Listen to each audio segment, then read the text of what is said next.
We're good? Yeah, we're good. Good. Holy Father, God in heaven, show your power, let it come for your kingdom and your honor, through your spirit and your son. Spread the Opps out, spread the Opps out, spread the Opps out. Okay, so welcome to our podcast. This is our first episode. And Bergen, you're nervous, eh? Well, a little bit. I've never done a podcast before. Okay, so well, we should talk about the fact that I actually don't call you Joshua, I know. even though that's your preferred name. Yeah. Yeah. Only people that called me Bergen in the past were just my guy friends, but So somehow, I guess I'm a guy friend now. sure. No, it just stuck, and it would just seem natural. And the only other person that really calls me Joshua is my sister. That's true. I've only ever heard your sister call you Joshua. Everybody else calls you Josh. Yeah. But you prefer Joshua. Yeah. I didn't used to like my name growing up because nobody else was named Joshua. I didn't think it was very cool, but It's a pretty awesome biblical name. It is a great name though. Yeah. Yeah. Cool. Yes. I think it was like 2 weeks in I started calling you Bergen. Yeah, and I just never really thought anything of it, and now we have people that just like, why do you call him that? It's so Yeah. weird. It's like a weird nickname. It's not. It's like Bay or Baby, except it's Yeah. Bergen. You know, I mean, I do babe, but Yeah, you do. Yeah. That's funny. Okay, well, we should start. So, first of all, let's just introduce ourselves because, who were we before we even met each other? I'm like, Yeah. who actually are we? Yeah. Some people don't actually know, so Do you want me to start? yeah, you can start. Okay, well, I'm Cherrel Bergen, originally Cherrel Holder, but I changed my name. I was pretty proud. In my country, we still have our slave master last names from slavery, so Which is from which country? Trinidad. Yes. So I'm from Trinidad. I was born there. I moved to Canada when I was 11 because we just needed a better life. And a bit more backstory on that with my dad cheating on my mom and then my mom wanting to get out because he cheated with a big famous pastor. And it's a whole thing. But maybe one day we can go more into that. But so moved to Canada when I was 11. And I danced most of my life in Canada. And then when I was about in my 20s, like mid-20s, I started doing acting and I've been working in the film industry for the last maybe 6-7 years in different capacities. Well, you did. Yeah. Like you did theater in Yeah, and I did high theater. school. I did theater, as everyone does in Canada, though. I feel like that's a norm. Everyone kind of does theater. Before Yeah. you get into the film industry. Yeah, pretty much. Yeah, so now that's all I do is film now, and I mean, since we've got married, things have changed a little bit, but I know I married a big actress. no, not a big actress, just a So prairie actress. Yeah. Yeah. Okay, who are you? Who am I? Well, Joshua, but I grew up here in Winnipeg. Well, I grew up in Manitoba. Yeah. Small farming community, only like 400 people. So it's Wow. Yeah. everybody. Okay, but say the name. Did you say the name? Crystal City. And the fact that it's not a city. Yes, It's just like the it funniest is. thing ever. Yes, neither Crystal nor a city was what some people Yeah. could say. But yeah, everybody in town and everybody that you see driving on the highway. You can wave and you know exactly whose car you're passing. That actually creeps me out. Like everybody knowing who I am. Yeah. I don't know. There's like no drama in a small town anyway, so that's totally fine. But yeah, then my family moved to a small town outside Winnipeg, where we currently live, and then I went to a Christian private school from grade 11 till 12, and that was Yeah, you were a bougie kid. I know. Private boarding school. It's just a small like Mennonite high school where you have to play the Mennonite game and find out who you're related to before you actually start dating. Yeah, you never somebody. actually dated any ethnicities before me. Hey? No, Yeah, like that's wild to just me. white people. Just white people. Like you weren't even exposed to other ethnicities in Crystal City. Well, we had Sandra Park, who was Vietnamese. Okay, and I guess Yeah. you had cable. So- Yes. So Denzel Washington Yeah. was like the only black person that we knew. Anyways, yeah, I went there for grade 11 and 12 and had some best years of high school. They were actually the best years of high school. And then after high school, I went to Denver for like a year and a half for Youth with a Mission, which is a Christian ministry organization. You go there to strengthen your faith, even more so learn about your faith, and then you go on a 2-month mission trip to somewhere like abroad. We went to South Africa for 2 months, which is really awesome. Which is really awesome because you've been to Africa before I've even been to Africa. Yeah. And like my people are from Africa, and I don't even know what it's like there. It's So beautiful. crazy. It is beautiful. Yeah. Yeah. And then I was on staff there for a year, and then I had my snowboarding accident. Yeah, okay, so you're known as the guy in the wheelchair. Yes. That's how everybody knows you. I'm kind of known as the commercial person because everybody remembers me from a commercial of some sort, whether it's a good commercial or a bad commercial. People And always the usually unskippable ad as well. the unskippable ad, that is, I usually hear that. Yeah, why can't I skip that ad? Mhm, yeah. Yeah, so what exactly happened that made you this quadriplegic? Yeah. Yeah. So you're gonna see a video of the actual accident. So if you don't want to actually watch it, nothing gruesome. It's not gross, yeah. But if that kind of freaks you out a little bit, you can just skip forward probably like 30 seconds. But yeah, so I had built a jump to go over a road, and we were in the foothills of the Rocky Mountains in Colorado. And Was that like the craziest jump you've ever done? No, not the craziest, but by far the sketchiest because I built it myself. And normally I'm used to terrain parks at like mountain resorts, and it's all perfectly made, and it's... And like what type of activities did you do like in your life? Because like you did snowboarding, and then you also did like what else? Like skateboarding? Oh, skateboarding, BMX. I mean, I grew up playing hockey and baseball, so like organized sports, but then after a while you just want to do it yourself. So biking, skateboarding, and I would be at the skate park probably like five days a week. So Yeah, for like how long? a couple hours at least. Yeah. Yeah. Uh-huh. Yeah. But yeah, anyways, my accident, I had built a road. You'll see in the video, it's like quite a jump. We'll drop a picture in there too. It was probably about 35 feet from like the jump to the edge of the road, but then about 15 to 20 feet up. So it was quite high. And what actually happened was my legs kicked out from under me, and I ended up landing on like the top of my back and my neck, which caused me to break my neck at the like the C5, C6 vertebrae. And was that like the first time you've ever landed on your neck while doing a trick? oh yeah, like I've definitely like hit my face on the snow before and gotten concussions, but this is the first time that I fell from like that high up and actually injured myself. So It wasn't just my neck, but it was my shoulders and my lungs. I had pneumonia for... Okay, wait, you're rushing. So like tell us, what was that first moment like when you like realized, I think I'm injured? Oh, yeah. So I had hit the snow, and then probably maybe 10 seconds later, I hear my buddy who was filming. His name's Mitch, and all of a sudden I hear him yelling my name, and I'm laying down in the snow, just kind of with the snow in front of my mouth, and so I hear him yelling my name, and all of a sudden I realize like I can't feel my legs, and it's one of those moments like you watch in a movie, and the guy is like, I can't feel my legs, but I was surprisingly calm when it was happening. And like you can breathe and everything? Oh yeah, I had just thrown up a little bit of blood, but that's Just a little bit. because I had damaged my lungs.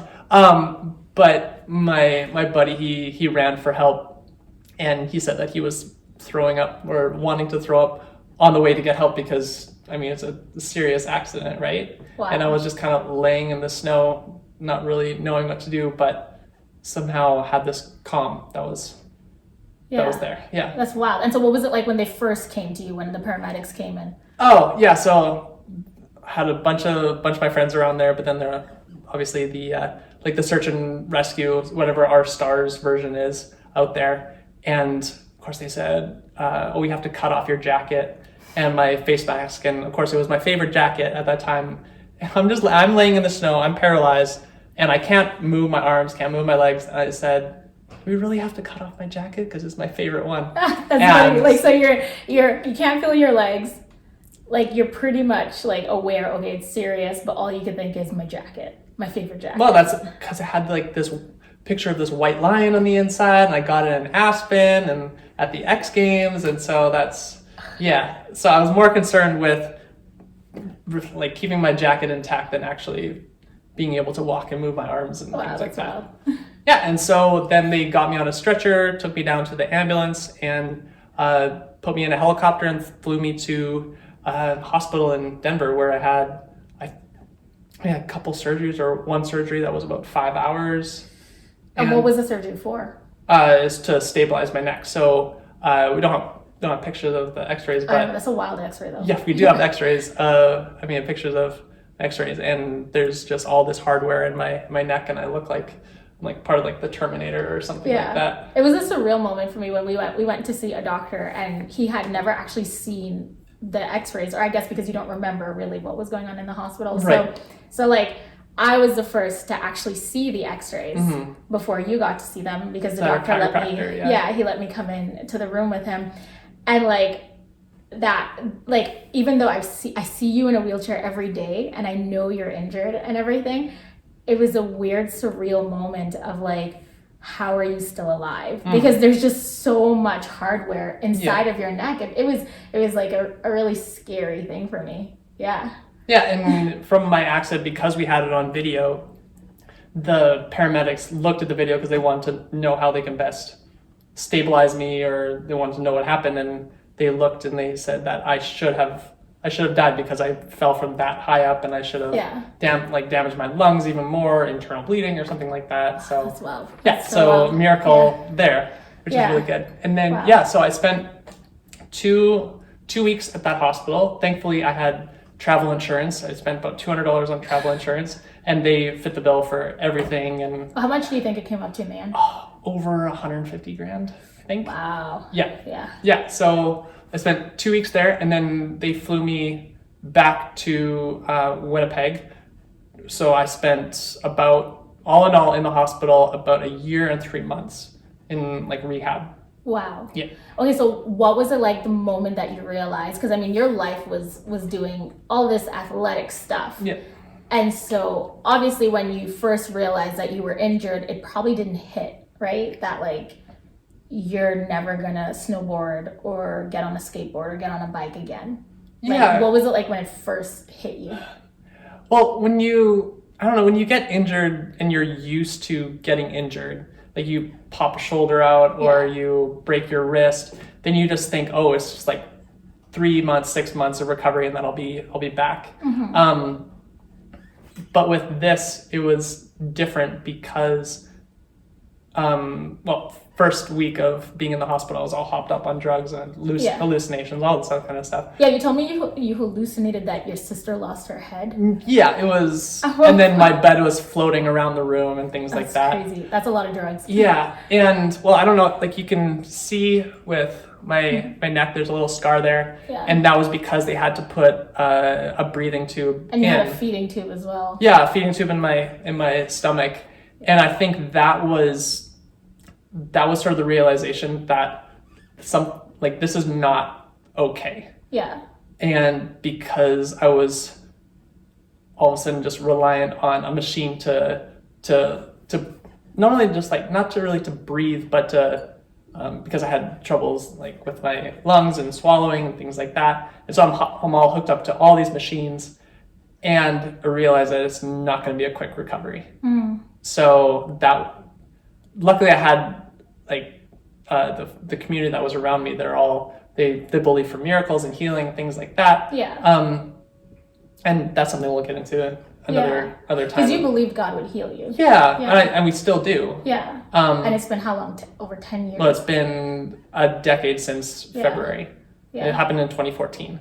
So yeah, we have people praying, my family's there, and nothing's happening, and most of the time you're just thinking, just trying to not die in the hospital. Yeah. It was a super nice hospital. Yeah. Then you get back to Winnipeg, and so you got back to Winnipeg after a year of. No, after 2 weeks in Denver. Oh, okay. So you didn't stay there long. No, because the insurance company wanted me back. Yeah. And so I spent a year and 3 months in the hospital. Most of it's in rehab, doing occupational therapy, physiotherapy, and just learning how to use my body again. Because you are a quadriplegic. Yes. Yeah, and so that means you don't have proper movement of both your arms and your legs, which Yes. always surprises people. Like, that's one of the questions I get the most, which we'll put a video on to show you what it looks like for him to use his hands. But I get that question a lot because people see you in your wheelchair rolling around and they're Yeah. like, oh, okay, he's got full use of his arms, but that's not the case. You have very limited motion. Well, I mean, I'm able to use my arms, and I can reach things, and I can write and things like that. But it all depends on the level of your injury and where you're. And you had to train yourself to be able to do those things. Yeah, like at first I couldn't move my arms because of the trauma, but then I had to learn how to train my arms and train my hands to do what I wanted them to do. Yeah. Yeah. And there's like no physical, really, like anything that's a game like football or anything, like you can't do those things. No. Because we see videos with like other people that are quadriplegics or paraplegics, and they're playing football or they're playing basketball, and you know, there's the Olympics like for disabilities, but like for you, like did you find that you could do any of those things? Well, there is something called wheelchair rugby, or as it's formerly known as murder ball, which is like a full contact wheelchair sport, and they have it in the Paralympics, so you can go check that out on YouTube. But with my ability and being able to push like a heavy wheelchair like that, it's hard, and so I tried it out a little bit, but it takes a lot of effort. So what exactly about your ability makes it hard? Yeah, so I don't have use of my triceps anymore. So if I reach up and I bring it towards my head, it falls, but I can't lift it back up. All I have is this. Yeah. And so I basically have to find ways around that, and if not, just ask for help. Yeah. So okay, let's talk about let's go deeper. So like, what was the hardest day for you that you can think of like being a quadriplegic?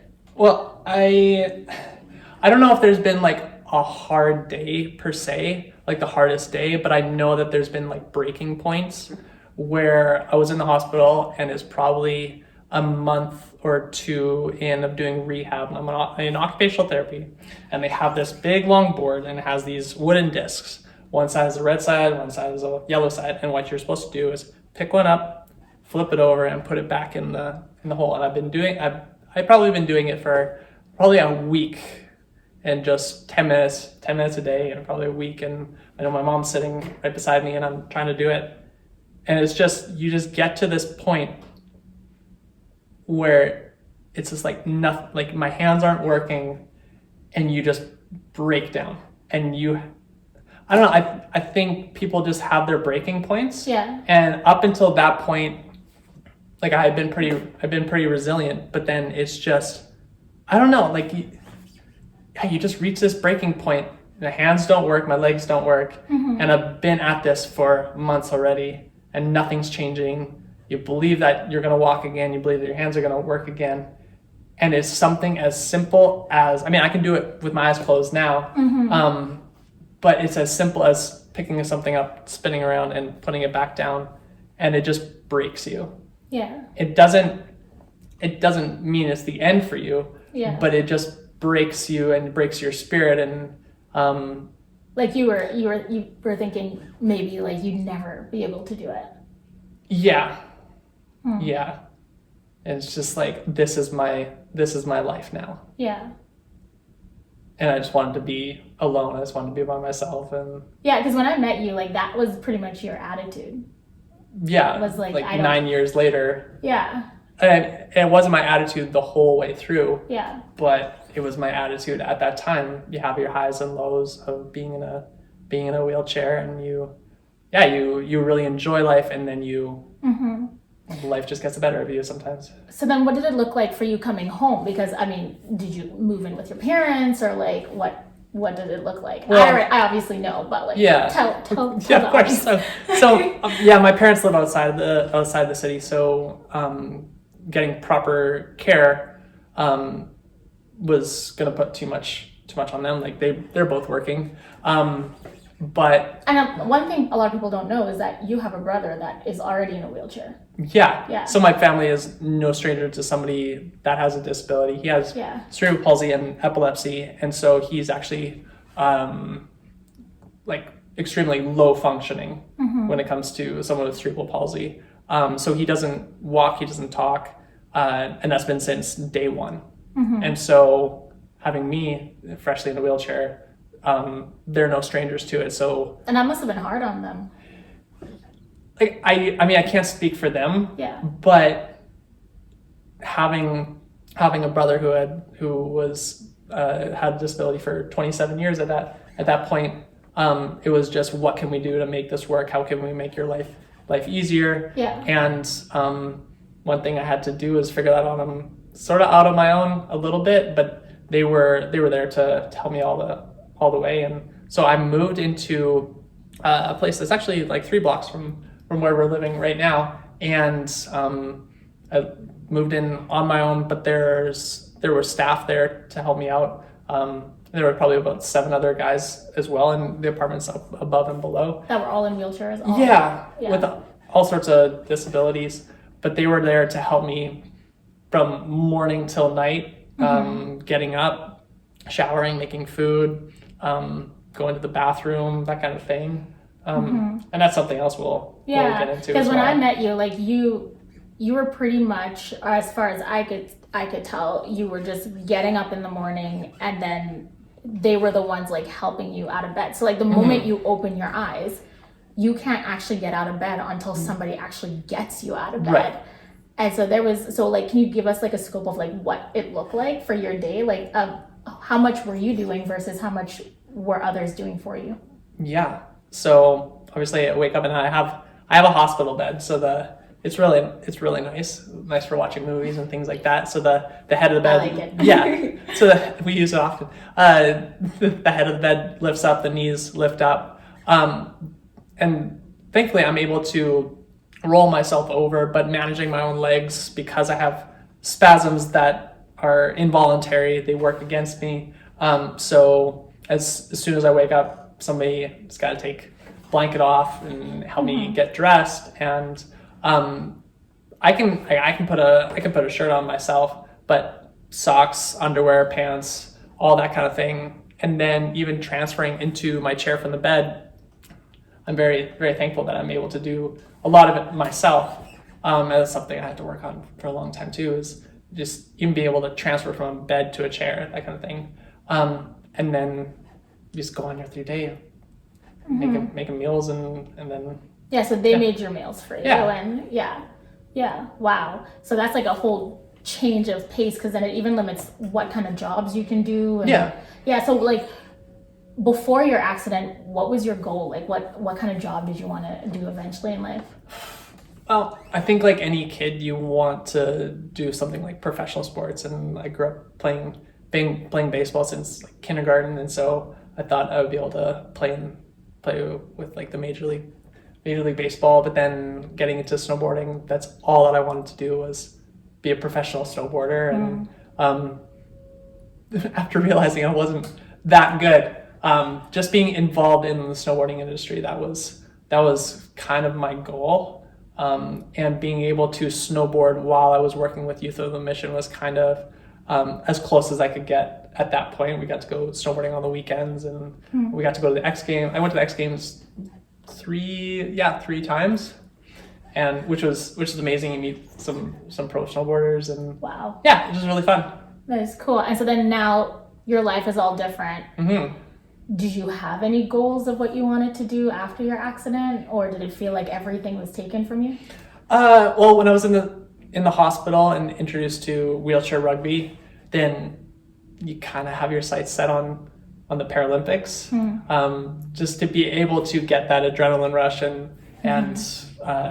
like team sport. But then I was in school for at Red River Business Administration, and because I need to get a move on with life, and going to business school and going to Red River was kind of the next step. So I had to put those kind of things on hold, and yeah.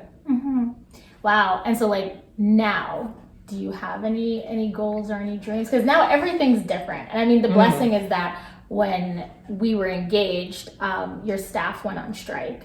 Yes. And so for us, we thought, okay, when we get married, we're going to have this staff that we're going to use to help out with day-to-day stuff. Because up until that point, even us dating meant that there was always a knock on the door and there was staff coming in to help with whatever you needed.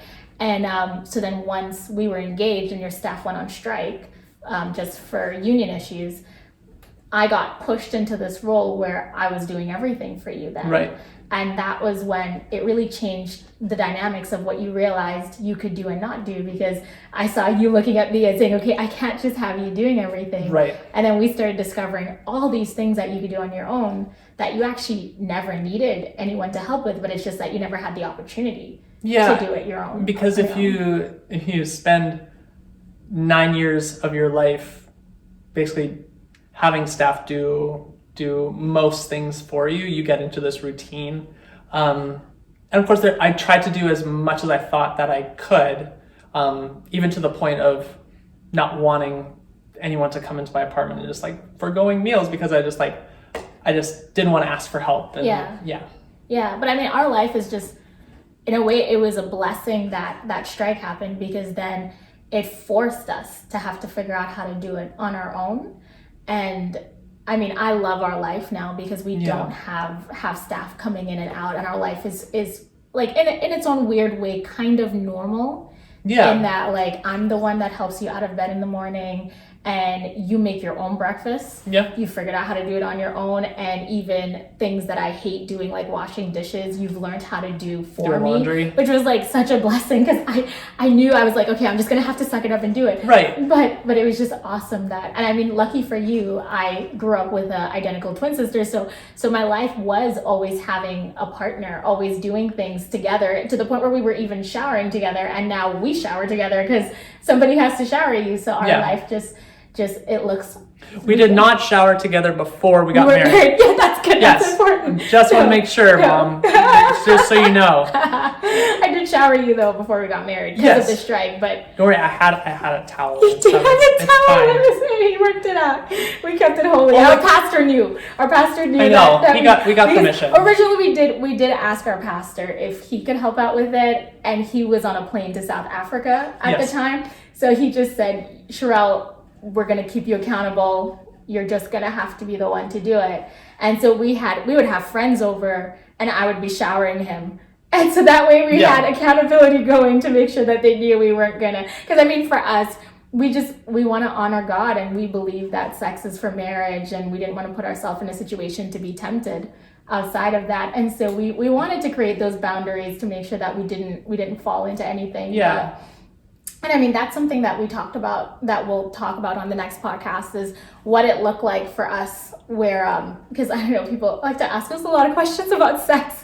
So some people are really invasive. Really, yeah. So that's something that we could go more in depth with. But yeah, no, like it was such a great blessing getting to realize that we could actually have a bit of a normal life where we didn't have staff coming in and out. And it just had to look a little different for me with the things that I had to set boundaries on, and the responsibilities that I had to include in my day-to-day life. At that point, we had to get you a watch.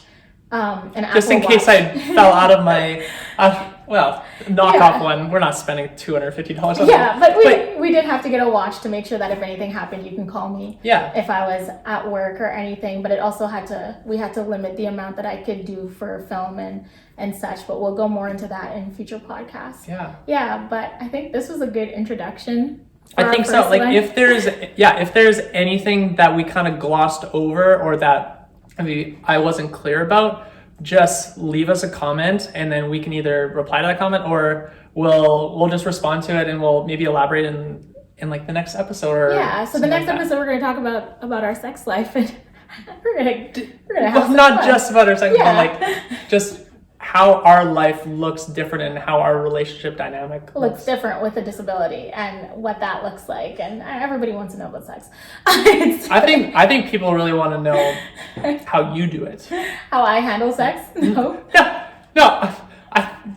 How you handle being in a relationship with someone with a disability, because some people might think, I don't know if I could ever do that. That is true. That is true. A lot of people, I had family members that were concerned about our relationship. My mom was a little concerned. Your mom was concerned. My mom was concerned. I even had family from Trinidad calling me and kind of questioning me about if this was a wise choice. But yeah, so we could even talk more about that, about like what it's like for me. Yeah. So, but I think this is a good introduction. I think it was good. I hope you guys learned a lot. I hope you learned a lot. And we'll answer more of your questions next time. Okay. All right. Bye.